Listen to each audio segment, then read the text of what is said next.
Hey guys, welcome back to our 13th lesson on Java. Today we'll be talking about the while loop. So let's just get straight into the video.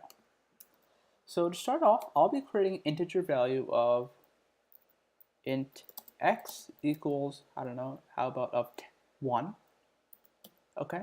And then I'm gonna make a little while loop, initialize a while loop. So I'll say something like while, and then parentheses, x is greater than, x is less than or equal to 5, do the following. This is a pretty basic thing that we'll be teaching you guys today. So basically all this while loop is doing is it's saying while the value of x, which in this right now is 1, is less than or equal to 5, we'll just print whatever is down here. Okay? This is fairly simple. So suppose we wanted to system out to println the value of x. System out println x.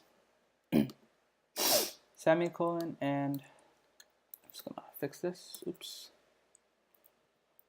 I completely misspelled system. And I misspelled system again. Okay. That's better. Fixed it just now. Oh, all the errors that I get just from spelling a single word. It's coding for you right there. Okay, anyway, yeah. So I'm running the code again. So while x is less than 5, which right now it starts off as yes, being true, we're going to print this. But you guys see how in our console down here, x just keeps printing out 1s. I'm just going to stop that so my computer doesn't crash, because this is called an infinite loop, and infinite loops will actually cause your computer to crash and make them run out of memory. So if you have an infinite loop in your code, you should probably try to stop it as soon as possible. But getting back to our problem over here, we're saying while 1 is less than or equal to 5, print whatever's in here. And the reason that we're just keep getting 1 is because we're neither increasing or decreasing x, so nothing's going to happen.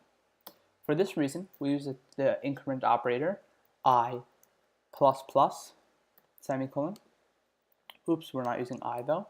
We're using x as a variable. So the incrementing operator, all it does is on every rotation of our while loop, it will just increase x by 1. On the first time x will equal 1, it's going to go through 1 plus 1 is 2, and 2 is less than or equal to 5, and it will just keep repeating that section all the way up until it's no longer true. And in our case, it goes all the way up until 5. And that's the maximum value of x for it to still be true. Now, we don't always have to use the incrementing operator. Suppose we said x was equal to 10, or no, x was equal to 5.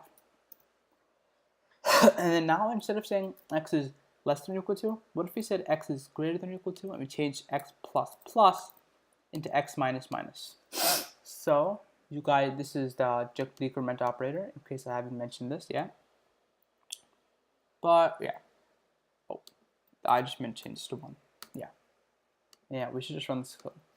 So basically with this, we're saying while x is greater than 1, which is 5 starts off as yes being greater than 1, we're going to system that out to println x. So we're going to print x and subtract 1 from x. So basically it's the same exact thing as what we had before, except it's the inversion of it. Before we had 1, 2, 3, 4, 5 printed out like vertically, but now it's upside down. It's 5, 4, 3, 2, 1. So that's basically what you can do with the x by using the decrement operator and starting off with a higher value for the initialization of 5. So overall, I feel like the while loop is actually a really, really good tool to learn because it's really useful and it's used in a lot of code. And it can also be interchangeably used with the for loop on most occasions. There's some really odd occasions where they cannot be used interchangeably, but overall it's a really useful thing to know.